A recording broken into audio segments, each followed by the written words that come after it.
Shalom, selamat pagi Bapak Ibu, Saudara-saudara yang terkasih di dalam Yesus Kristus. Kembali lagi kita berjumpa di dalam Renungan Harian Toraya, edisi Kamis 6 Juli 2023. Sebelum kita membaca dan merenungkan firman Tuhan pada pagi hari ini, mari kita minta pertolongan di dalam doa kita berdoa.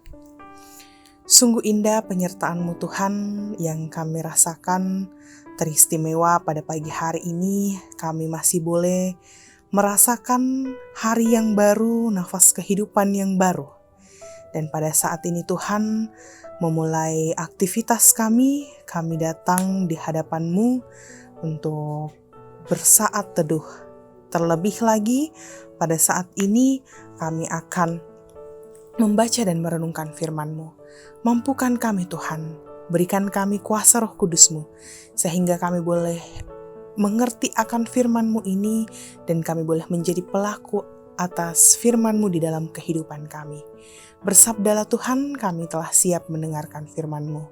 Dalam nama anak-Mu Yesus Kristus kami berdoa. Amin. Pembacaan kita dari kitab Roma pasal 1, ayatnya yang ke-18 hingga ayatnya yang ke-23. Firman Tuhan, hukuman Allah atas kefasikan dan kelaliman manusia. Sebab murka Allah nyata dari sorga atas segala kefasikan dan kelaliman manusia yang menindas kebenaran dengan kelaliman. Karena apa yang dapat mereka ketahui tentang Allah nyata bagi mereka, sebab Allah telah menyatakannya kepada mereka. Sebab apa yang tidak nampak daripadanya, yaitu kekuatannya yang kekal dan keilahiannya, dapat nampak kepada pikiran dari karyanya sejak dunia diciptakan, sehingga mereka tidak dapat berdalih.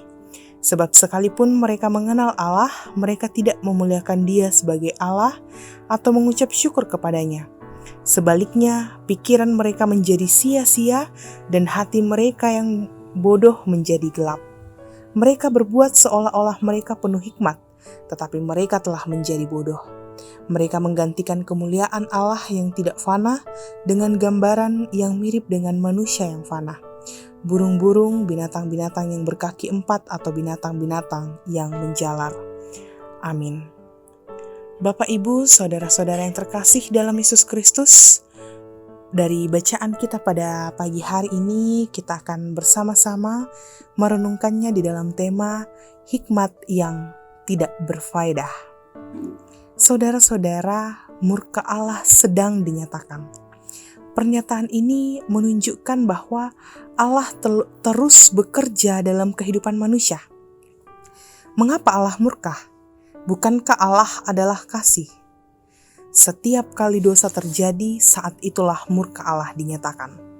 Nampak bahwa akibat dosa yang menyusahkan hidup manusia merupakan kemurkaan Allah. Kemurkaan Allah tidak menunggu satu waktu seperti nanti saat penghakiman baru terjadi. Rasul Paulus menuliskan bahwa kefasikan dan kelaliman menyebabkan Allah murka dari sorga. Kefasikan dipertontonkan melalui cara hidup yang tidak mengenal Allah, padahal Allah telah menyatakan dirinya.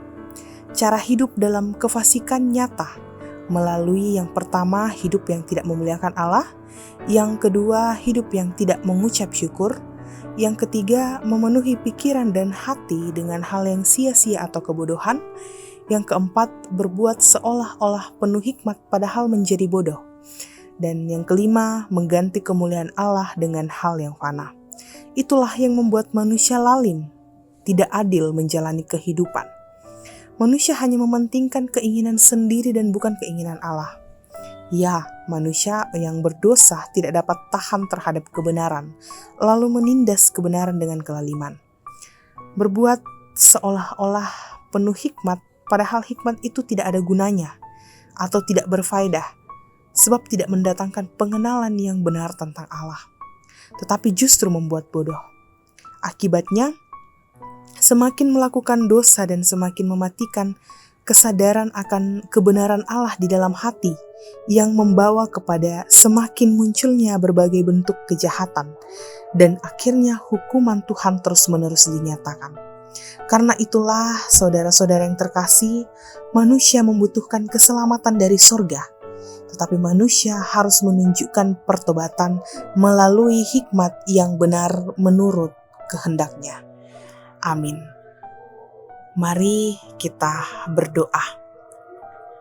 Sungguh indah firman-Mu yang boleh kami baca dan boleh kami renungkan pada pagi hari yang indah ini. Terlebih pada pagi hari ini, dengan kehidupan yang baru kami akan memulai aktivitas kami. Mampukan kami Tuhan, sehingga menjalani kehidupan ini, kami menjalaninya dengan berpegang teguh di dalam firman-Mu. Terlebih, biarlah kiranya Tuhan yang memampukan kami, sehingga hikmat yang Tuhan berikan kepada kami pakai dengan baik. Jauhkan kami dari hikmat yang tidak berfaedah di dalam kehidupan kami. Tuhan Allah Bapa kami dalam kerajaan sorga, ke dalam tangan-Mu kami menyerahkan seluruh kehidupan kami sepanjang hari ini. Biarlah kiranya Tuhan yang akan memberkati kami, Tuhan yang akan menyertai kami, sehingga apapun yang akan kami kerjakan itu boleh berjalan dengan lancar dan seturut dengan kehendak Tuhan saja.